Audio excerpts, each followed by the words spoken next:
Alan Cox Show. Sorry about all the cocks. On 100.7 Sorry about all the cocks. WMMS. Little Will Forte there with Mark Maron. I'll have Maron tickets for you later on. Will Forte, by the way, because these streaming services need something. NBC is going to start up their Peacock streaming service. And Will Forte is coming back to do a MacGruber series. Did you see that? I didn't see that, but I'm all for it. It must be great if you've ever had a mildly successful Saturday Night Live character or sketch. Now NBC's got this streaming service, and they go, we need a whole bunch of shows. Yeah. What have we ever done that might have elicited more than 2 or 3 laughs from people?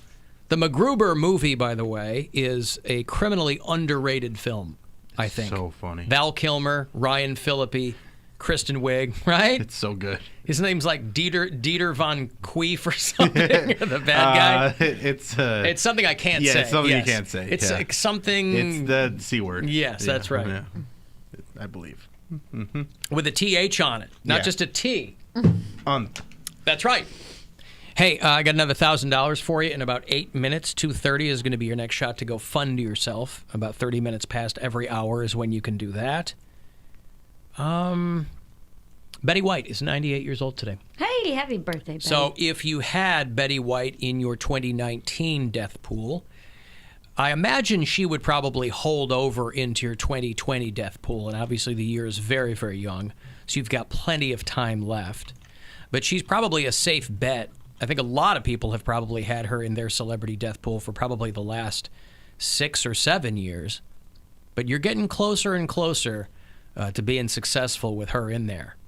She is only 2 years younger than Prohibition, by the way. Think about that. You know when we play the Dick Goddard game sometimes? Former... She's older than him. Yeah, well, you know, we'll say, oh, older or younger than Dick Goddard. It'll be like Paper Clips. Yeah. The automobile, you know, and it's hard to tell. Women's rights. Suffrage, yeah. Betty White is 2 years younger than Prohibition. That's funny. Which started 100 years ago today. To the day she's 2 years younger. To the day. Wow. That's right. So little toddler Betty White, you know, it was already, Prohibition was a toddler when Betty White was born. But I didn't realize Prohibition lasted as long as it did. Mary Santora, of course, we're very proud of her. She's got her own personal prohibition that she's in. And she's about, you're almost a year into that. 10 March months 3rd. into that. Yeah, March 3rd will March be a year. 3rd, she'll be a year sober. Will you get a chip or anything like that? You're not officially in the community, right? Well, you can. I mean, it's a year, isn't it, as you want to be, kind of a thing. But you can't. But you don't have any proof that it's a. Well, no. I feel like people kind of just trust you. Because you could also walk in and say, I'm 1 year sober today, and they'll give you one. They will? Yeah. See, that's my point, though. They trust you. Why? When it's a community full of people who inherently, because of their addictions, can't necessarily be trusted. It's one of those things where it's That's like... strange. You'd be on the honor system in an addiction-centric community. Prove it? That's my question. Why could you just... I could walk in and go, guys, I'm a year sober today, and I could walk out with a chip? Yeah, but what's that going to do for you? He gets the chip. I got a year sober chip. What is that going to do for you? It's going to give me free drinks when I go out. Oh, see, that's what I'm saying. It's like it doesn't prove anything. It doesn't better baby, your life. I'll tell you what. I have been sober for a year. Here's my chip to prove it. And I never thought that I would meet anyone who would make me want to drink again. But it's you. Buy me a drink. There it is. And they're going to do it. No. Of course they're going to do. I don't ever do this. I haven't had a drink for a year. But looking into your eyes, those it made me want to drink. Shimmering pools of cess. Yeah, or whatever. Yeah, So then there's my question. Are you going to walk in and demand your chip? No, I don't need them. It's one of those things that's not really... Bill's the no accolades guy. Yeah, but those are different. I don't follow the program. And I got to be careful about that. Because they're jerks and you hate them? No. You think they're all a bunch of losers? She doesn't like anything. Having to rely on She people? doesn't like anything. It's anonymous, Bill. Yeah. Get credit where credit is due. Yeah, that's what it is. That's the part that really bothers me. Get credit where credit is due. I can't plug my Instagram at a meeting, so screw that. No, it's just not. There's parts of it that I just don't agree with, and things I don't like to. I go to meetings every now and then, but it's just something that isn't for everybody. You're just not as weak as them, so you don't need it like they do. No. Is that what it is? You're not as weak as they Not are? at Yeah, they all. need the support of the group, and Mary's stronger than them, and so she doesn't need that. Okay. I'm not saying any of these things. We're not even supposed to talk about this kind of stuff. It's anonymous. In the group. Yeah, but you're not in the program. Yeah, you don't have to. Yeah, you don't you're have not to play by their I dumb know, but rules. You're I not don't bound know. by anything. Yeah. What are you worried about? I've been to some, and it's just not for me. Your That's all. challenge should be you should walk into AA, but you have to have a beer in your hand. No An way. empty beer can. You kidding me? Well, that No would just way. be, but that would be rude. I'm not, It's rude I'm not and- suggesting that you be rude to the people who are following the program. Yeah, it's like Mary said, they're already weak enough. Again. Yeah, I don't think she said that. Bill's clear, given I me don't- a lot of things this week. I don't support women. I think people in recovery are I'm just. weak. These are just the things that you that I say. that no. I've inferred based on the No. your actions. And anybody who can better themselves is amazing. And some people just do it different ways. Some people go and it helps them, and some people do yoga, and I don't know. It's all different. I understand. Okay. Well, anyway. But no, I'm not going to get a chip. Okay. I might eat some chips. I see what you did. Prohibition started and it lasted for 13 years. I mean, I don't know if you've ever watched one of Man. those Ken Burns documentaries. I had no idea. It was that because long. people were still drinking all the time. Yeah. Like people who outlawed alcohol, people in government were still drinking the whole time. So it was a facade from front to back. It was one Speakeasy big scam. Era was cool. Like the way they portray speakeasies in movies. Like, what was that dumb football movie with John Krasinski and George Leatherheads. Clooney? Leatherheads. So they're going to the speakeasies. They're getting fights there, and it just looks fun. I know that's like a real romanticized version of the speakeasy, but the secrecy around drinking made it more exciting, I think. Have you been to a common day like speakeasy style bar? You don't get that feeling there? No, not at all. You don't walk because into it's still something legal. where drinks are $27 and they have egg whites in them, and you're like, oh, this is how it was back then. No, not that. What's fun is the restaurants or the structures now that are modern day restaurants, but they still have tunnels underneath them. Yeah. That's where you want to go get drunk. Well, no. I'm saying you'll go to a place, and if you know the history of the building, a lot of times they'll go, oh, yeah, this building still has one of the Prohibition bootlegger tunnels under it. That's crazy. Yeah, it's wild. That would be cool. And like having to know the password to get in there, all that You stuff. want to be in a secret club, it sounds like. I mean, I want to build a fort. You can do that. You I'm have going a house. to. Build a fort in your house. I mean, that is kind of my fort. Yeah, but the forts are fun Yeah. to build a real one. The Drinking my average fort. American over 15 years of age drank the equivalent of 88 bottles of whiskey every year. Think about that. 88 bottles of whiskey every year. The average American, before Prohibition, the average American over the age of 15, according to this That's more documentary. than a bottle a week. That's not that by hard. my math, and I'm terrible at math. That's not that hard. I mean, there's no way to tell. Nevertheless, that's not that hard. Yeah. There's in like a 750 milliliter, like a regular handle of Yeah. liquor, it's like... Fifth a day.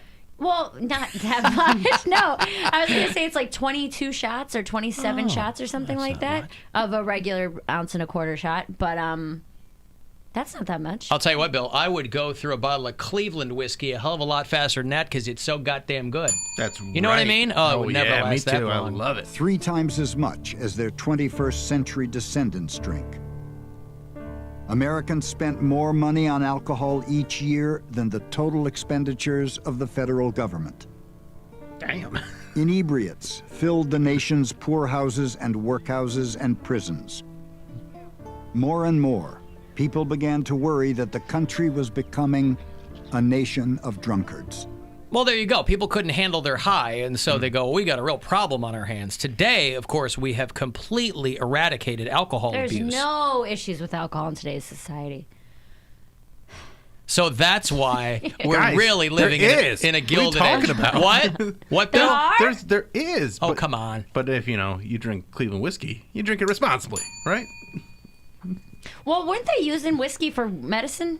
Like a doctor would tell you. They were using everything for medicine. But that's what I'm saying, Cocaine, like- whiskey. That's what I'm They were just saying. making stuff up. So that also adds to it. But if a doctor's like, "Hey, just go home and drink a pint of whiskey," Yes. you know what Drink I mean? some Like, whiskey. you'll be fine. Have some cocaine. Right. Sleep it off. Don't give it to any Negroes. It makes them shifty. Right. That was what doctors would tell you back then. That was the height of One of my the favorite medical profession. One of my favorite memes is like the medical profession was wild around like the beginning of the 20th century. Like, I was about to- there's ghost in your blood. Do cocaine about it. Do cocaine about it. Ghosts in your blood. All right, listen, I've got $1,000 to give to you. How much that would buy you of whatever your particular vice is, that's none of my business, all right? That's your business, and I hope you win. It's a chance for you to go fund yourself, so good luck. Hey, it's Rover. Go fund yourself. We have your shot at $1,000 now. Text the nationwide keyword SAVE to the number 200-200. You'll get a text confirming entry plus iHeartRadio info. Standard data and message rates apply in this nationwide contest. That's SAVE to 200-200. Good luck and go fund yourself. From 100.7 WMMS. I got a letter from Pete, who is one of our bureau chiefs in Reno, Nevada. What do they call that? America's biggest little city or something? They call Reno something. It's like Vegas Junior, right? The biggest little city in the Biggest world. little city, something like that. Biggest city. Little Italy? Maybe along, Yeah. along those lines. Yeah. If you've ever flown into Reno, by the way, talk about a pants crapper. Because of the way the land is and the wind and all this kind of stuff, when you fly into Reno, it's like, I hope I get off this plane alive, just because it shifts everything around. Anyway, Pete emails me from Reno, just glowing about the show. Huge fan. Love Mary on the show. Poundcake's hilarious. Alan, you're the best at what you do. Blah, blah, blah. He said, Bill hates accolades, so F him. Hey, there you go. I mean, Thank you. whatever. Appreciate that. And Appreciate that a lot. That's, to Bill, that is equal to a compliment. Yeah.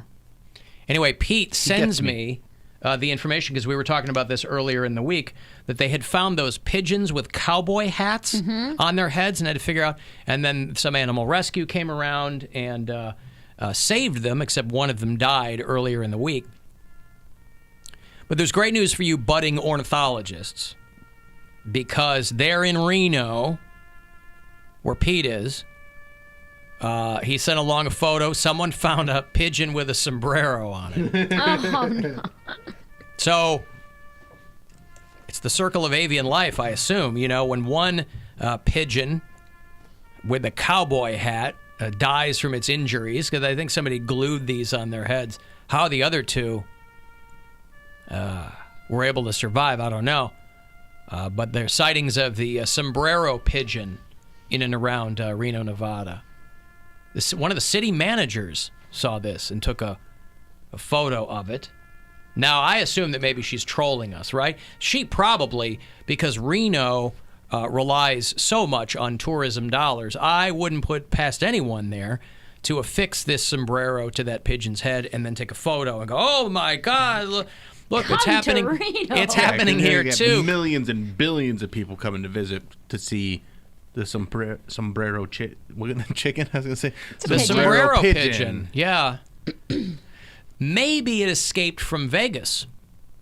And this is its identity Well, swap? the other ones, the pigeons in the cowboy hats, were in Las Vegas. They Cluck Norris and Billy the Pidge. Those were the two that survived.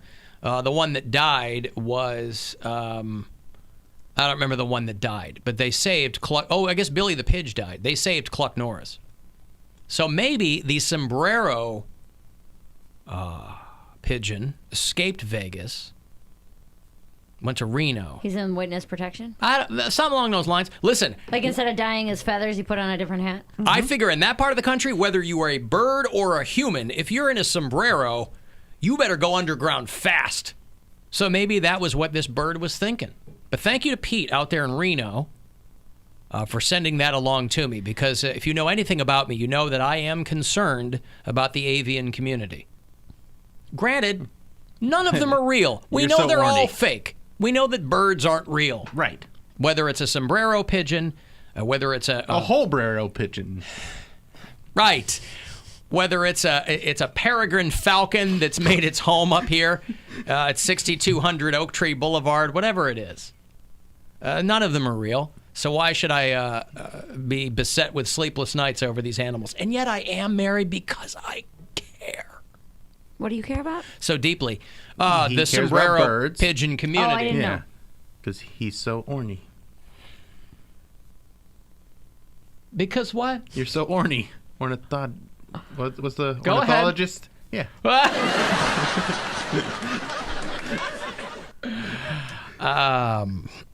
Don't give me that look. Give him that look. I don't want to look at him. Don't look at me like that. Why not?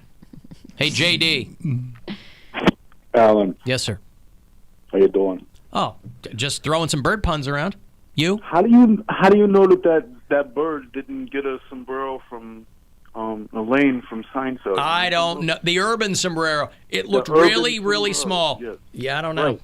I don't know. All right. Well, I called in to back you up on the alcohol and everything, but I'm going to switch gears.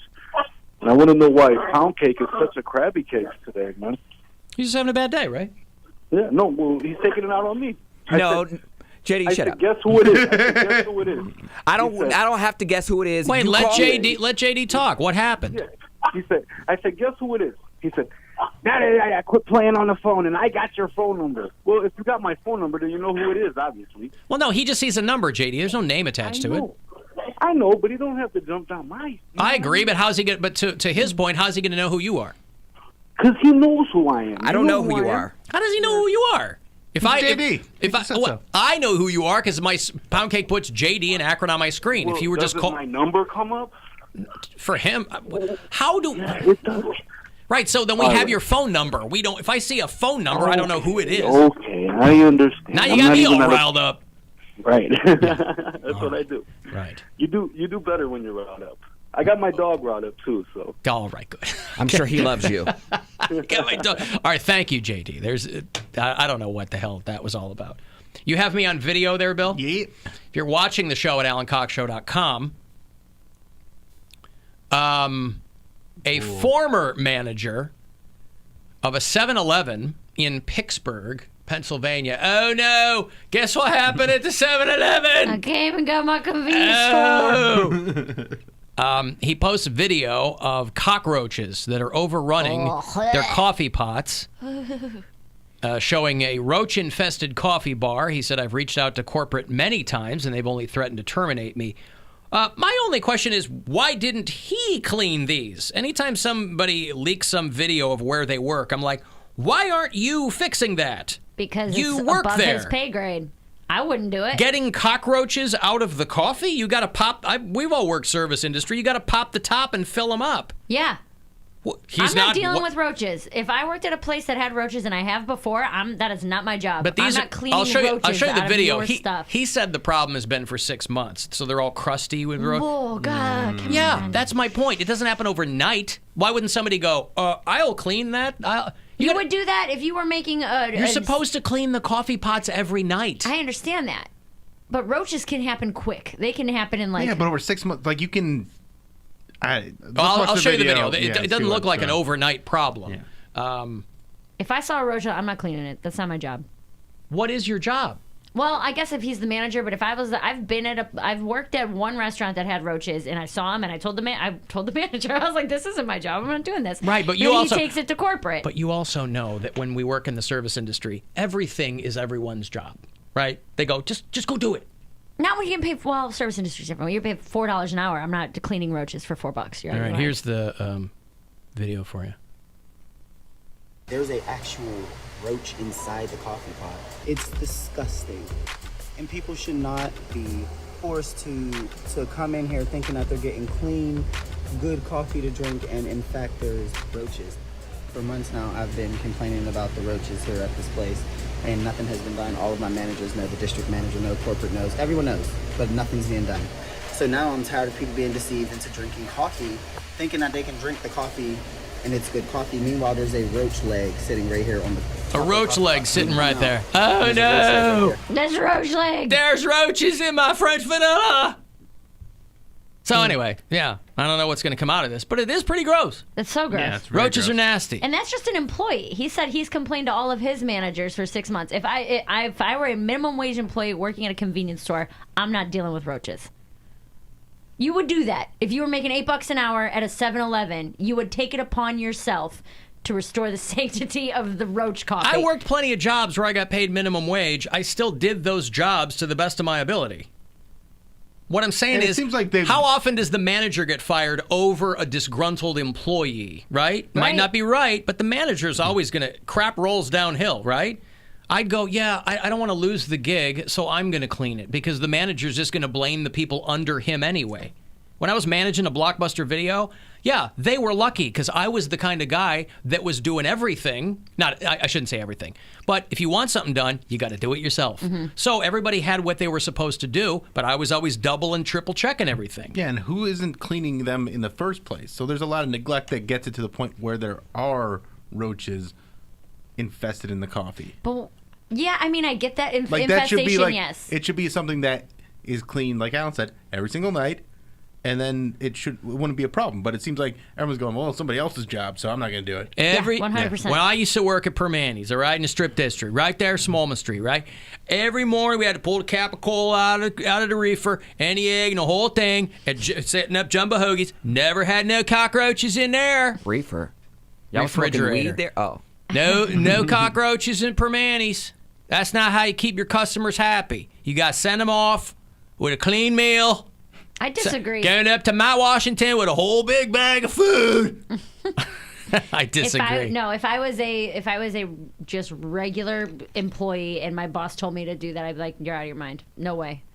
I understand where you're coming from. I'm not saying you're not justified. I just think that's a bad attitude. A bad attitude That's what to I be think. paid minimum wage and be expected to take care of an infestation problem. Well, No. if you're working that job, your job entails more than working the cash register. I get that. So what else does it entail? Keeping the place clean. I mean, again, I get what you're saying. That Jimmy this didn't gets the happen mop, overnight, and that's I fine. wipe down the coffee pots. Right. But that's my attitude too. Is that I've complained to somebody else about this for 6 months. I'm not touching it. That's disgusting. Yeah. All right. It's not unless his specific in his job is clean the coffee pots every night. Maybe he's an opener. Maybe he's not a closer. Mary, I need to tell you something. Could you come in here, please? I've been putting you on a schedule for 3 weeks now, and I come in here and there's roaches in the coffee pots. What's going on? I'm morning worker. Well, I don't care if you're morning or night or midnight. It's a 7-Eleven. There's a standard excellence expected of us. Listen, it's All of not our locations throughout Western Pennsylvania. it's not on my opening checklist, so I'm not gonna do nothing with no roaches. I don't got no pesticide. Well, from now on, I'm putting it on your checklist, and it better get done. All right? You better red up in here, or you're gonna hear about it from corporate. I'll check it. I'm not gonna do it. Fine. All right, hey, Cleveland Monsters are going to be doing a hockey game on the 31st of this month at the Romo Fijo, and it's going to be Cleveland Rocks night, which means you're going to get that exclusive MMS Buzzard Monsters t-shirt from CLE Clothing Company. A bunch of us are going to be at that game, too, so it's going to be a lot of fun. So I'll have a couple of tickets for you coming back. 351